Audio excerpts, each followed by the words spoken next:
Bienvenidos a Comics vs Charlos, espacio donde analizaremos los resultados de las elecciones de México en 2021.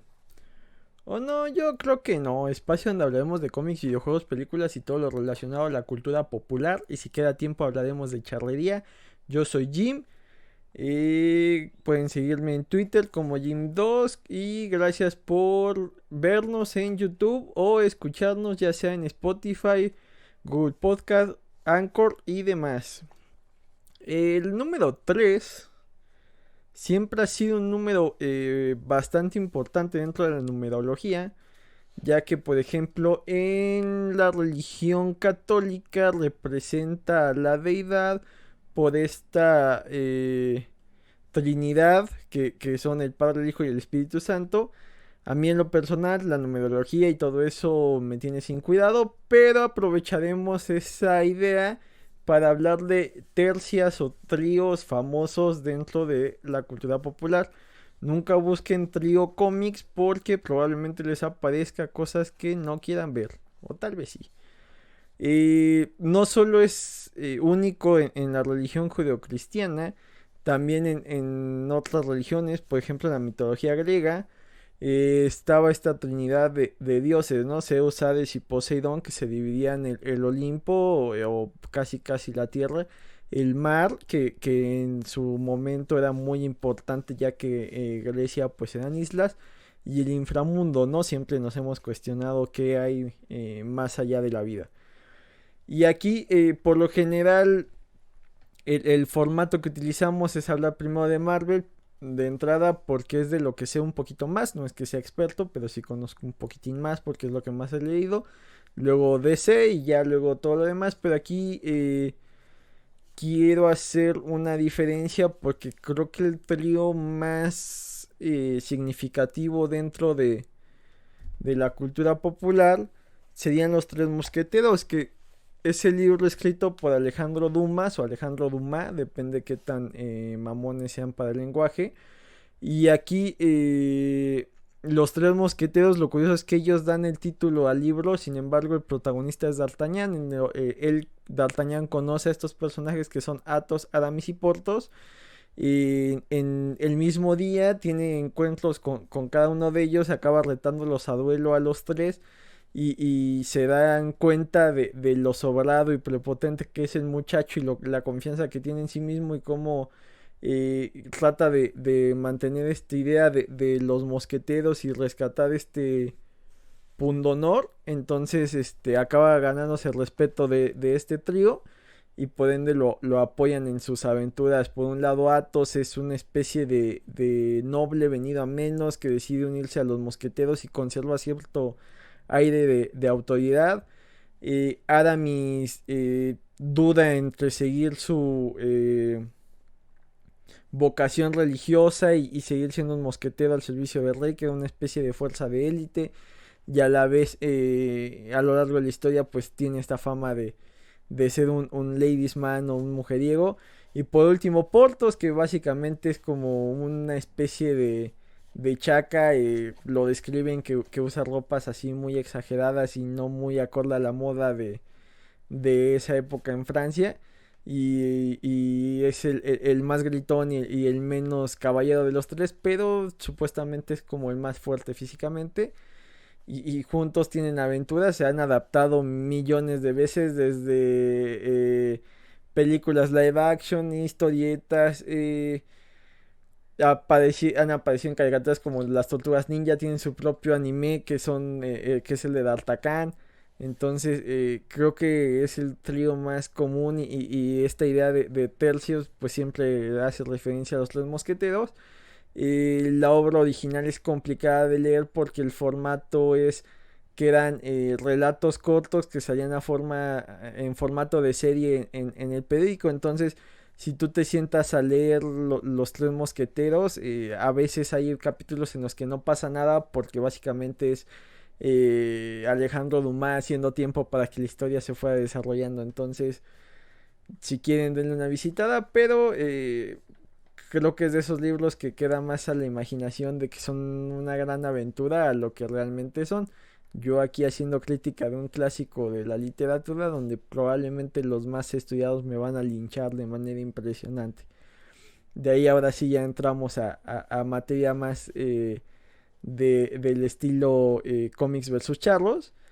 Eh, tenemos en Marvel a los Big Three, que tal cual es un nombre más que han recibido por parte de los fans, no tanto por parte de la editorial en sí, que son los tres líderes de los Avengers, que son el Capitán América, Thor y Iron Man. Aquí la relación tal cual no hay un antagonismo, eso lo vamos a ver a través de los distintos tríos que hay, que por ahí o hay un conflicto amoroso, cuando por lo general son dos hombres y una mujer los que forman tipo de grupos, o hay un conflicto por ahí entre el líder y el que lo antagoniza. Acá en teoría los tres toman las decisiones casi siempre siguiendo la misma idea.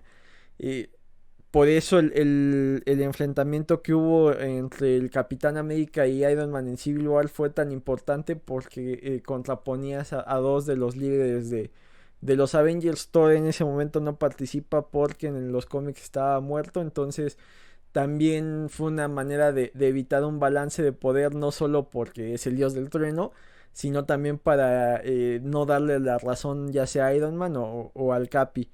Entonces, muchas veces ellos son los que toman todas las decisiones.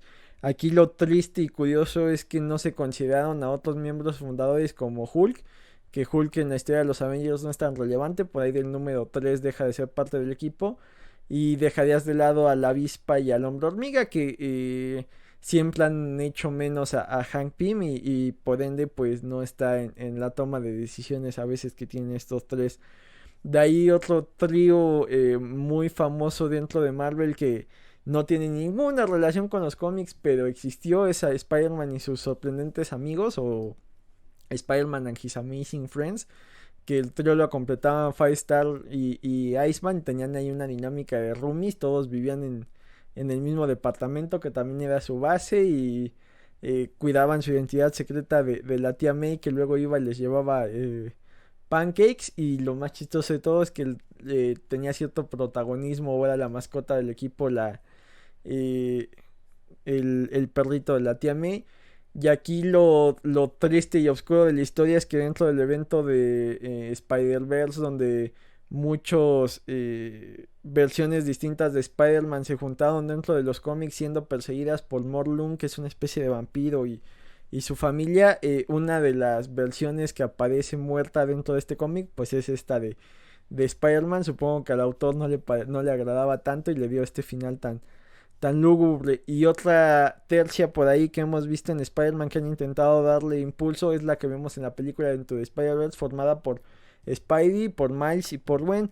Aquí Miles y Gwen han tenido cierta relación amorosa, y por otro lado Peter es el mentor de Miles, y a la vez le tiene mucho cariño a Gwen porque le recuerda a su Gwen que no pudo salvar, y Gwen no pudo salvar a su Peter. Entonces hay una relación ahí de amistad entre los tres bastante curiosa. En el evento Spider-Verse, que es donde aparece Gwen por primera vez, no tiene tanto protagonismo ni ella ni Miles, y es más el equipo del Doctor Octopus como en Super Spider-Man, y el equipo de Spidey. Pero en futuras cómics que han ido saliendo después de ese, sí han buscado que estos tres tengan cierto protagonismo. A veces dejan un poco de lado a Peter, pero Miles y Gwen sí acaban siendo más relevantes dentro de estas historias, pero sí forman ahí una trinidad, y probablemente aparezcan en la segunda parte de Spider-Man Into the Spider-Verse como protagonistas los tres. Y curiosamente hay otro trío de arañas que son los Iron Spiders. Aquí la historia es un poco más rebuscada. Durante los eventos posteriores a Civil War hay un sujeto que decide clonar una especie de Capitán América, que sería MVP, el cual era descendiente de estudiosos, o si no me equivoco, directamente del científico que desarrolló el suero del super soldado. Y su investigación decía que no era necesario este suero, sino seguir como que una serie, un régimen y una especie de vitaminas muy exactas para generar un super soldado, pero no de un día para el otro, sino siguiendo el proceso a través de la vida de este sujeto.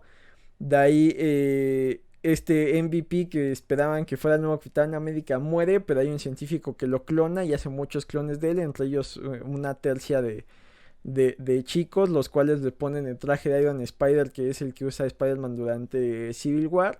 Y por ahí forman parte de los New Warriors y aparecen rara a la vez, pero existen.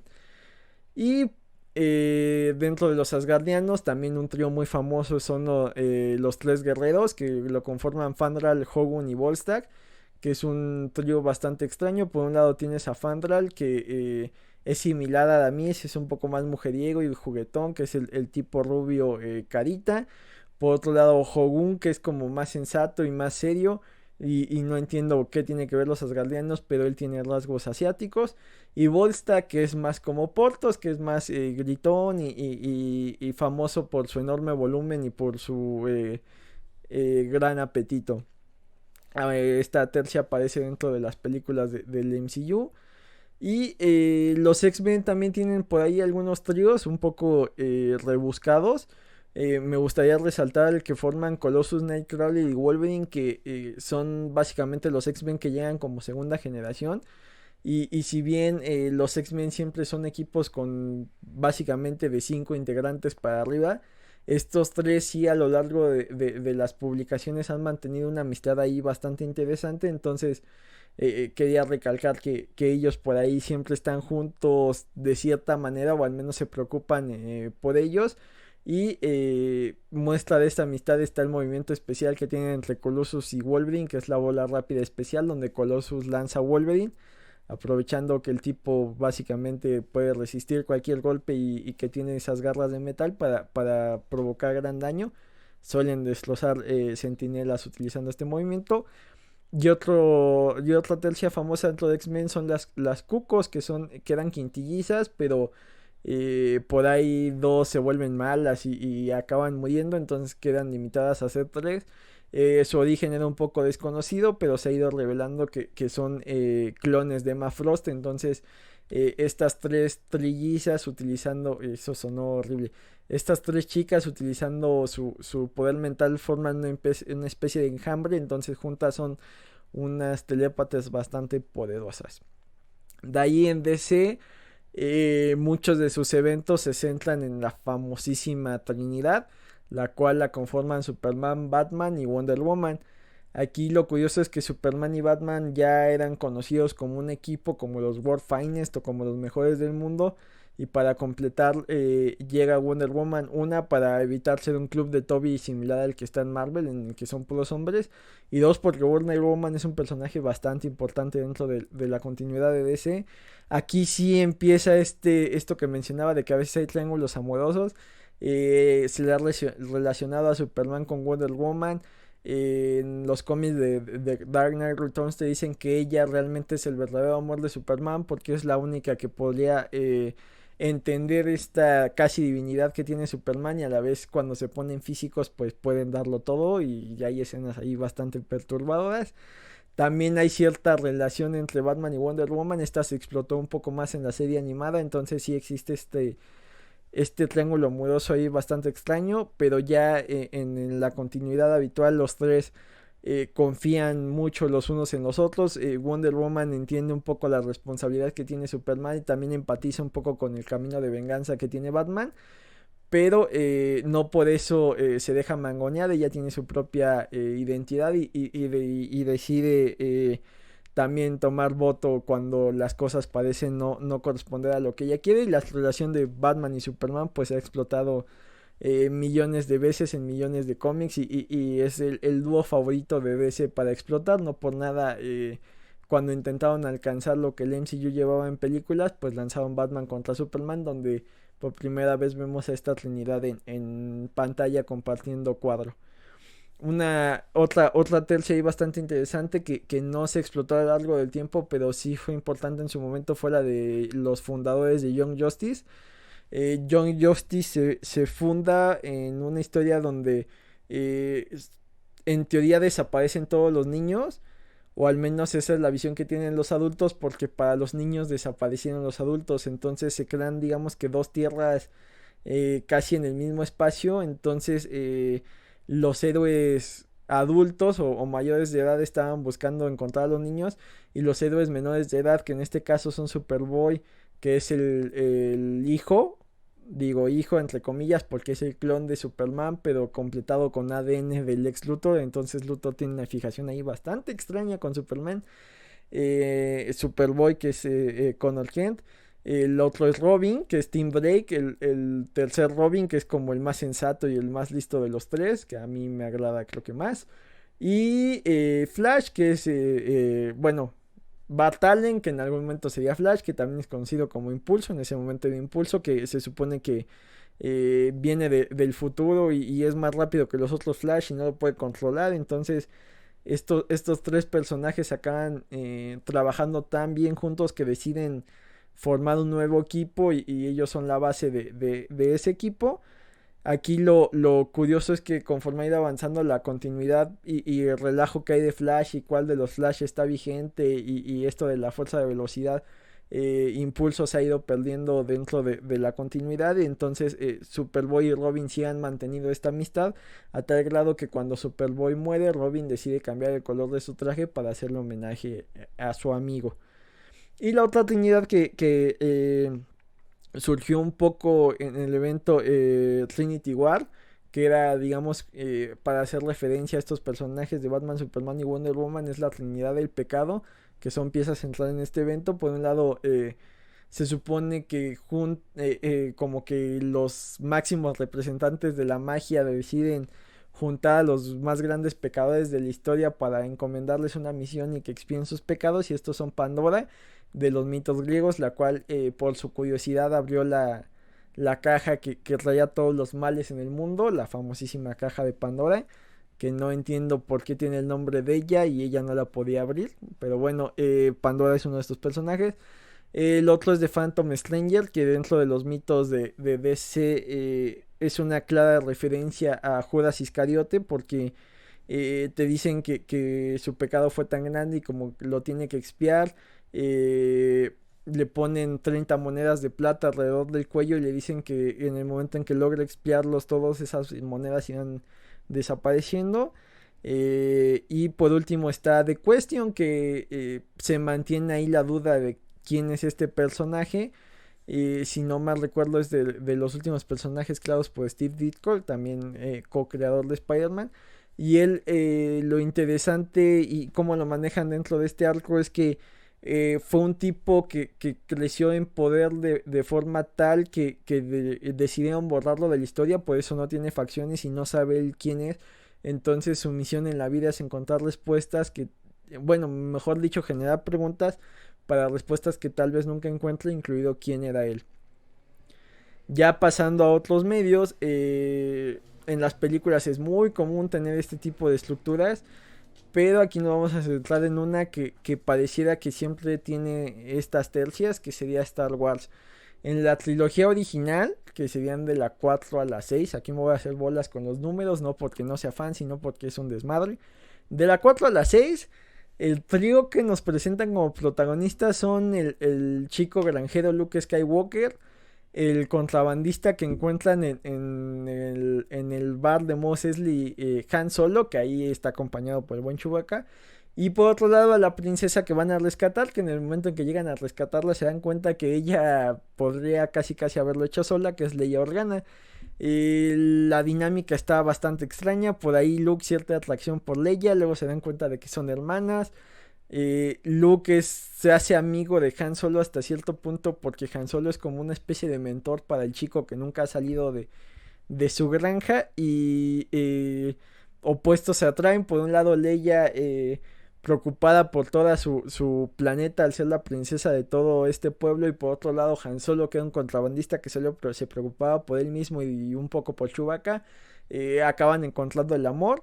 Pero bueno, esta tercia básicamente carga sobre sus hombros el peso de toda la trilogía, ayudados por personajes muy carismáticos como Chewbacca, como los dos droides, como el gran villano visualmente que es Darth Vader, aunque en las películas no hace gran cosa.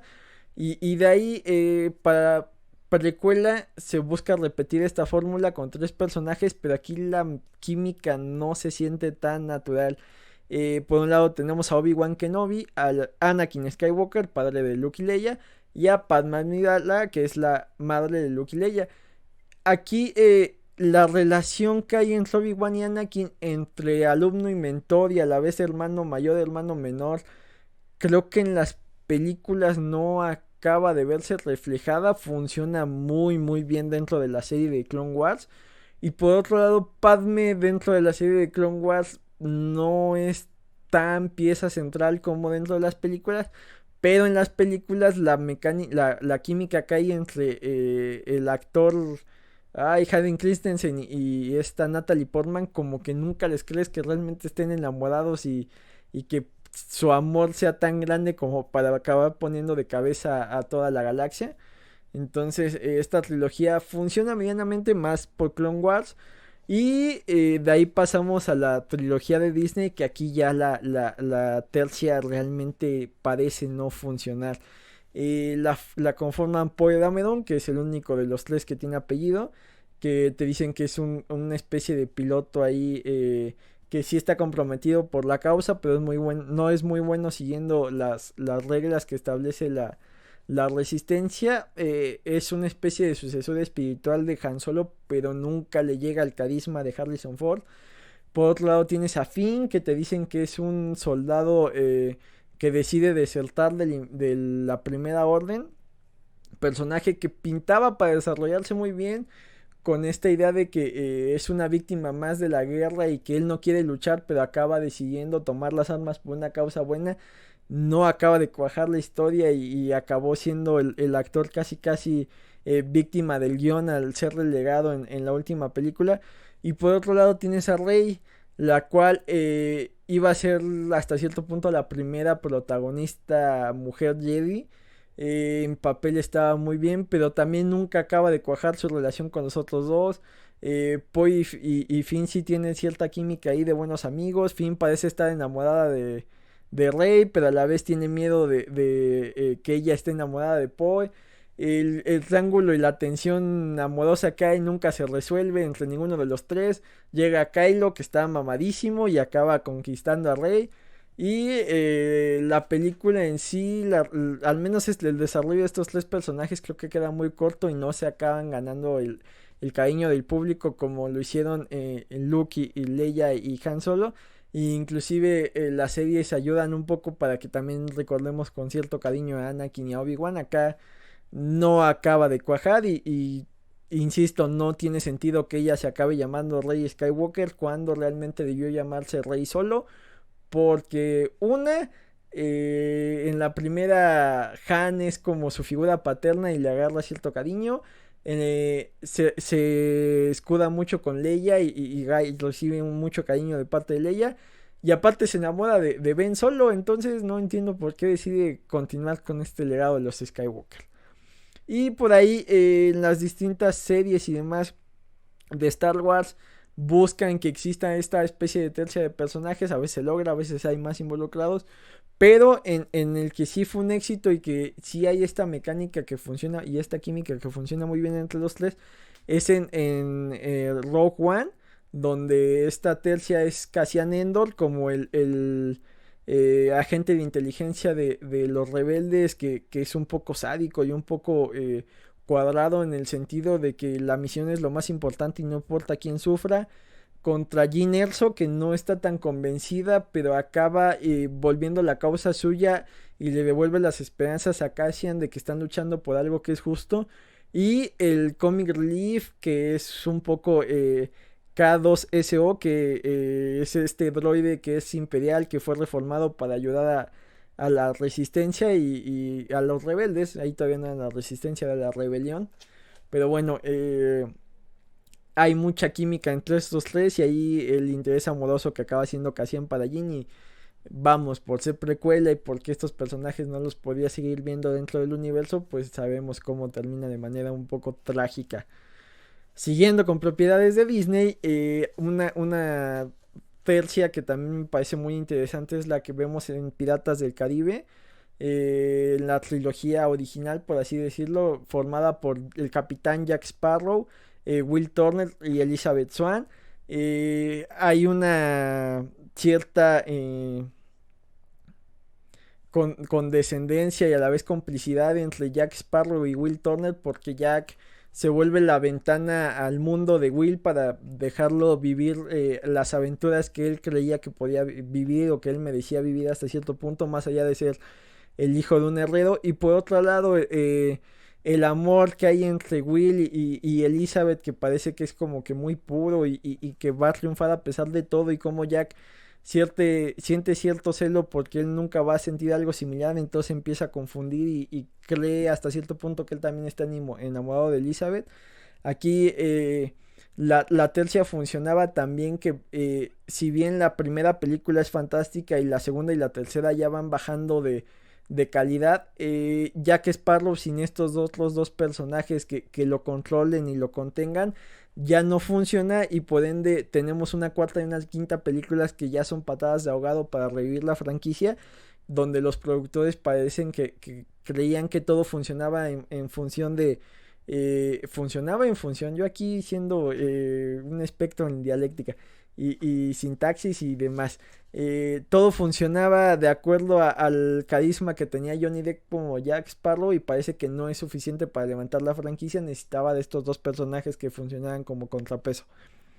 Y mención ahí especial en las películas está la tercia formada por Sid, Manny y Diego en la Era del Hielo. Realmente yo no soy tan fan de esas películas, solo un dato curioso que es de las películas más taquilleras, bueno, la franquicia de películas más taquilleras en la historia de la animación, por el simple hecho de que ya hay como 7 o 6 de esas películas, por eso es tan taquillera, pero no soy tan fan como para extendernos. Ahora migramos al anime, ahora sí hablaremos de todo porque hay trilogías en todo, casi siempre solo Marvel y DC. En el anime, uno de mis favoritos es One Piece. Y hay la tripulación del sombrero de paja. Al menos por una gran extensión de la historia, solo era de 9 integrantes. Y siempre se referían a 3 de ellos como el trío de monstruos. Queda formado por Monkey D. Luffy, el sombrero de paja, el protagonista. Roronoa Zoro, el cazador de piratas. Y Beansmoke Sanji, Pierna Negra y el cocinero de la tripulación. Estos 3 eran los más fuertes de la tripulación. Si bien Luffy confía en toda su tripulación, casi siempre que se dividían estaba más tranquilo si alguno de estos equipos estaba, digamos, distribuidas las fuerzas. Si Zoro o si Sanji estaba cuidando al resto de la tripulación, Luffy estaba un poco más tranquilo y también el resto de la tripulación. Ahí contraponiendo al trío débil, o como ellos mismos se han hecho llamar, que son Nami, Chopper y Usopp, que ellos consideran que son los más débiles de la tripulación, entonces siempre buscan estar acompañados por alguien del trío monstruoso para no pasar tantas penurias o tener tantos problemas al enfrentar a los enemigos. Y otro momento en el que el número 3 también es muy importante dentro de One Piece es cómo se estructura la marina. Está el rango de almirante, que es casi en el tercero en el escalafón de jerarquías. Y son estos personajes que se muestran casi como invencibles al principio de la obra y que provocaban cierto temor en los piratas. Conforme ha ido evolucionando hemos visto que hay tipos más poderosos, pero bueno, estos almirantes eran... la particularidad que tienen es que casi siempre están relacionados a un color y a un animal. En el caso de Borsalino, que es Kizaru, es su apodo, que significa mono amarillo. Él tiene el poder de utilizar la luz y es el único almirante que se ha mantenido a lo largo de toda la cronología de One Piece, al menos dentro de la historia de Luffy. De ahí está Kusan, que es Aokiji, que es conocido como el Faisán Azul. Él tiene los poderes de la fruta del diablo del hielo. Él deja de ser almirante ahí por cierto conflicto con el siguiente, que sería Akainu, que es el perro rojo. Su nombre es Sakazuki. Casi nunca lo mencionan por ese nombre, por lo general utilizan su apodo que es Akainu. Él comió la fruta del diablo que le da poderes de lava y él deja de ser almirante porque sube de rango. Y los dos almirantes que llegan a suplir los puestos que se fueron son Isho, que es Fujitora, que es algo así como tigre púrpura, una cosa así es el apodo.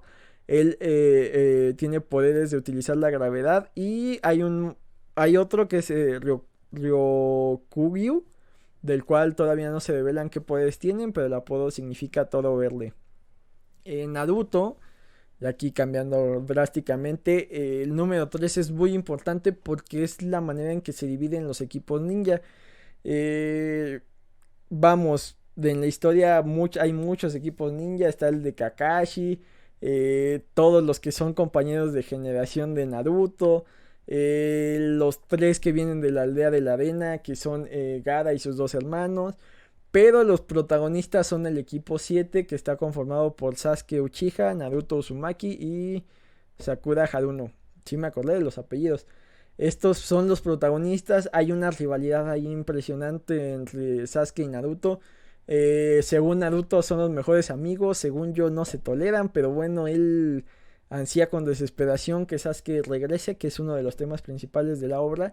Y está este triángulo donde Naruto está perdidamente enamorado de Sakura. Sakura está perdidamente enamorada de Sasuke. Y Sasuke pareciera que está perdidamente enamorado de Naruto. Está muy rara su relación. Pero ya en serio, sí hay ahí un triángulo amoroso extraño. Y lo más curioso es que estos tres acaban siendo discípulos cada uno de uno de los tres legendarios Sannin, que son Jiraiya, Tsunade y Orochimaru. Lo raro de estos tres legendarios Sannin es que a lo largo de la historia, si bien Jiraiya, por ejemplo, tiene peleas impresionantes y Orochimaru es casi el villano de la primera parte antes del Shippuden, y creo que nunca han estado a las alturas de lo que después te dicen, donde ya hay deidades y poderes místicos y cosas mucho más locas. Pero bueno, sí son importantes dentro de Konoha y por ahí también dentro del mito de Naruto esto de las tercias. Inclusive pues son conocidos los personajes de Naruto, los principales hasta cierto punto como los 12 de Konoha, porque también hay otros equipos ninja que también son tercias y también son importantes dentro de la historia. Pero bueno, no nos explayaremos ahí porque todavía quedan bastantes tercias.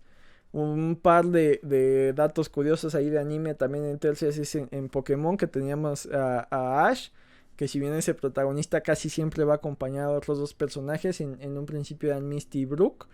Y los otros protagonistas de Pokémon, que serían el equipo Rocket, que también forman ahí una tercia extraña entre Jessie, Jaime Memes y Meowth.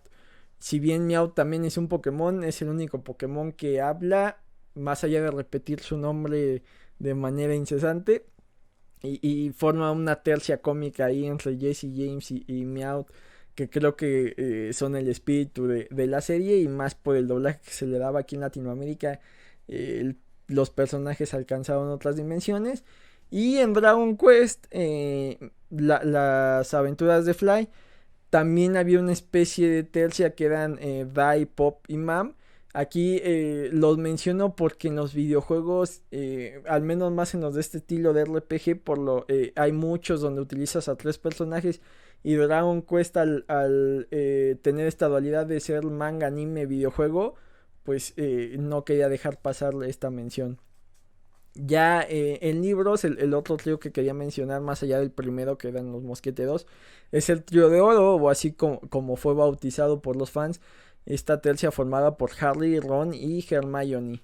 Eh, es curioso porque en teoría primero Harry y Ron se vuelven hermanos casi casi de diferentes madres solo por compartir vagón, y Ron ser como que el primer contacto que no trataba a Harry como una celebridad dentro del mundo mágico.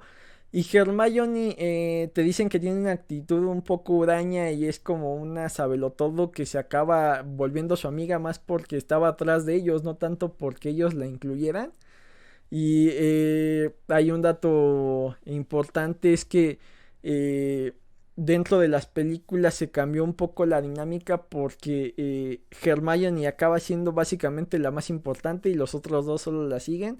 dentro de los libros, por ejemplo, Ron es el encargado muchas veces de dar las explicaciones, no Hermione, porque Ron es el que vivía dentro del mundo mágico, él no es el que viene de familia de muggles, entonces no necesitaba tantas explicaciones, él detalles como los dulces, los juegos, llámese estos cromos de las ranas saltarinas, llámese el Quidditch, llámese el ajedrez mágico. Todo esto Ron se lo explicaba a Harry porque era algo con lo que él había crecido. Hermione no tenía esos conocimientos más allá de lo que obtenían los libros. Otro detalle importante es que para los duelos Ron era mejor que Hermione. Hermione se ponía muy nervioso, entonces no era tan buena duelista. Pero sí, Hermione sí es un personaje ahí muy, muy importante y sí es de los magos más talentosos de su generación.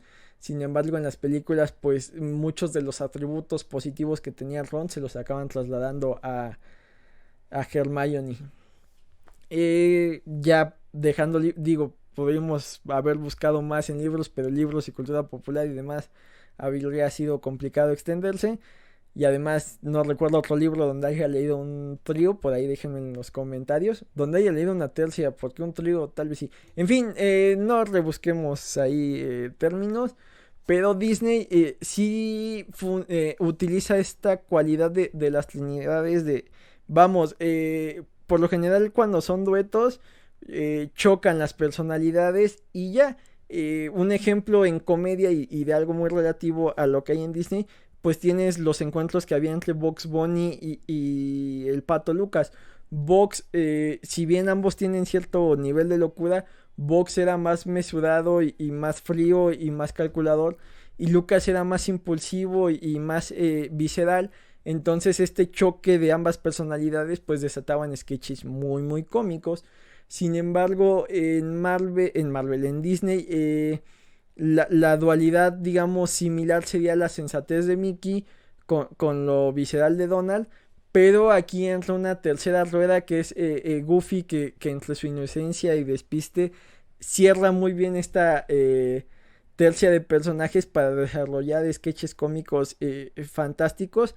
Y para muestra de la importancia de esta tercia es que la adaptación animada que tiene Disney de los tres mosqueteros, pues utiliza estos tres personajes que si bien no representan a Athos, Aramis y Porthos, pues sí hay esa correlación de tríos de personajes. Y otra tercia muy importante dentro de Disney son los sobrinos de Donald. Tienen nombres originales en inglés, pero vamos, todos los conocemos como Hugo, Paco y Luis. No veo tanto sentido mencionar la original que es Huey, Dewey, Louie, una cosa así que tiene más sentido, pero vamos, nos encanta llamarlos Hugo, Paco y Luis. Originalmente dentro de estos cortos animados básicamente eran intercambiables, los tres eran sobrinos de Donald y básicamente se dedicaban a molestarlo y de ahí sacaban risas en función del temperamento de Donald. Pero ya en la adaptación de DuckTales, donde ellos son protagonistas, la adaptación más reciente que se da de hace unos 4 años exagerando, a cada uno le dan personalidad, ya no son tan intercambiables uno del otro y la serie funciona de manera fantástica. Y parece que Donald tiene injerencia en Disney y en más cosas de las que nos gustaría aceptar. También él forma parte de los tres caballeros que son él representando a Estados Unidos, José Carioca que es un loro que representa a Brasil y Panchito Pistolas que representa a México. Él es un gallo. Y estos tres, lo curioso es que ellos son los protagonistas de la última película que estrenó Disney durante la Segunda Guerra Mundial, que era una especie de musical que trataba de hermanar los estudios Disney con América Latina. Entonces por eso tenía estos protagonistas. Y para los más clavados, en DuckTales vuelven a tener una participación ahí retomando un poco lo que pasaba en esta película y esta amistad que había entre los tres. Ya en los videojuegos, en los RPGs es muy común que sean tercias de personajes. Tres de los RPGs bueno, no es cierto, dos de los RPGs que más marcaron tendencia, o al menos el que volvió loco a toda una generación, y para muestra tienes las videoreacciones del Smash cuando se introdujo a Sephiroth, es el Final Fantasy VII, y ahí formabas elegías a 3 personajes que podías utilizar a lo largo del juego para enfrentar a Sephiroth y evitar su plan. Eh, una franquicia ya un poco olvidada, pero que también en teoría tenía 3 protagonistas, era Battletoads. Estos eran Rush, Seeds y Pimple. Como dato curioso, en el primer juego, en el original de NES, no utilizabas a Pimple, solo a los otros 2 hermanos. Y ya en otras versiones sí puedes elegir a cualquiera de los 3. Y también hay una tercia ahí muy curiosa en Kingdom Hearts. Kingdom Hearts es un producto bastante extraño donde se mezcla el universo de Disney con el universo de Final Fantasy, dando uno de los mejores RPGs de acción de toda la historia. Y hay 3 protagonistas dentro del juego que son Sora, que es este niño muy a lo Final Fantasy que tiene que cumplir con cierta idea de ser elegido para algo. Ahí conforme el juego se va desarrollando te van explicando si era o no era el elegido y lo que implica. Pero lo curioso es que a él lo acompañan Donald y Goofy. Como se colisionan estos 2 universos, te dicen que Mickey Mouse es el rey de básicamente el reino de Disney, por así decirlo. Y lo acompañan su jefe de guardias, que sería Goofy, y su mago en jefe, que sería Donald.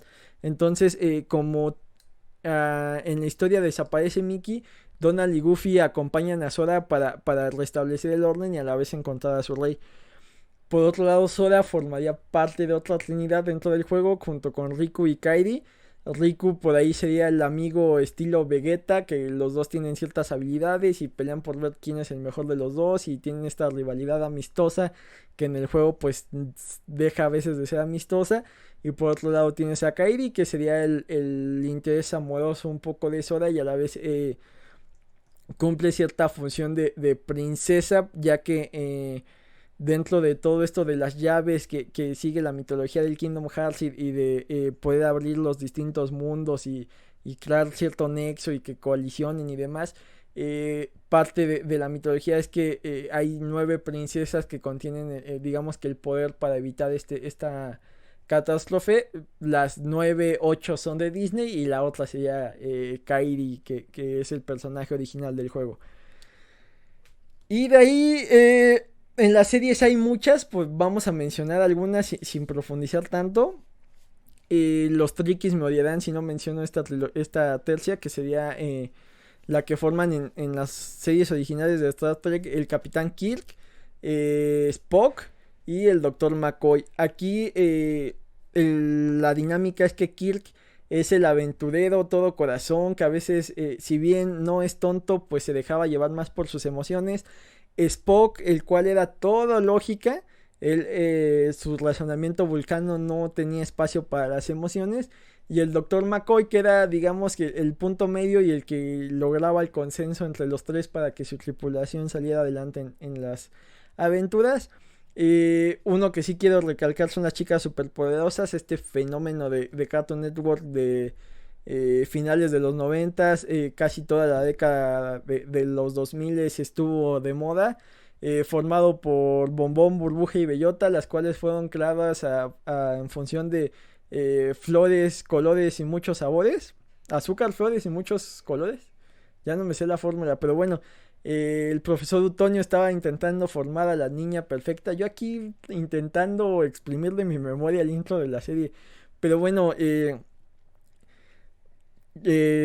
sin querer en la fórmula le agrega el componente X que forma a estas 3 niñas que tienen una dinámica muy clara de este tipo de tríos y de este tipo de caricaturas. Por un lado, Bombón, la líder, que era todo bondad, todo estrategia, todo correcto con ella, no había espacio para errores y por ahí se bromeaba un poco dentro de los episodios con esta perfección que tenía Bombón y a lo que tenía que aspirar. Por un lado tienes a Bellota, que es la que la antagoniza, la que no siempre está de acuerdo con las órdenes que mandaba la líder, que quería ser más independiente, que era más ruda, que no era tan femenina, con esta idea de la niña perfecta. Y por otro lado Burbuja, que era el estereotipo de niña tierna, que por ahí tenía muchos muy buenos gags porque era la más inocente. y a la vez tenía ahí su lado más explosivo. Era una idea fantástica para burlarse del género de los superhéroes. Tenía tópicos tan básicos y a la vez se burlaba de cosas tan establecidas. Recuerdo mucho este chiste de princesa que le dicen, no puedes comprar superpoderes, y ella responde, ¿cómo no? Pregúntale a Batman. O sea, no tenían miedo de burlarse del género de los superhéroes, y para muestra estaban este grupo de héroes más similar a los Avengers, lo cual se agradece bastante, ya que muchas parodias se centraban en DC y su Liga de la Justicia. Aquí tenías personajes como M, que era una especie de Nick Fury, si no mal me equivoco, que era el que estaba como en la pantalla. Tenías al Mayor América, que era una mezcla de Superman y Capitán América, a Gigantón, que era Hulk, a el dios nórdico del heavy metal. Entonces se burlaba mucho del género, y aparte desarrollaban muy bien a sus personajes.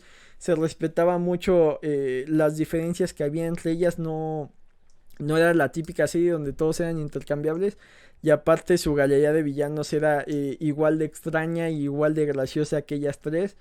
Por ahí se ha hablado que va a haber un reboot live action, no sé qué vaya a pasar. Hay rumores de que sí se filtró un guión que destrozaba toda la mitología que había detrás de ellas, pero creo que al menos la serie animada se puede recordar con cariño, y es de esas cosas que se puede revisitar y se pueden apreciar todavía muchos chistes fantásticos que tenían. Forzando un poco la cosa de los tríos, están los niños Simpson, que se llaman Bart, Lisa y Maggie. Eh, mm, a pesar de que la familia es el eje central de todos los desventuras o aventuras que hay en Springfield, no hay muchas historias donde ellos tres protagonizan. Más bien son tres por esta parodia que era de los ochentas, los Simpson, de esta familia clase media, media baja de los Estados Unidos, y como en esos tiempos pues por lo general tenías más hijos. Ahora hay parejas que inclusive deciden no tenerlos. Aquí el tercero en Discord, el cual forma una especie de trinidad ahí que algunos episodios acaban protagonizando, sería Milhouse, que por un lado quiere la aprobación ciega de su mejor amigo Bart, y por otro lado está enamorado de Lisa, entonces queda en medio de ambas voluntades.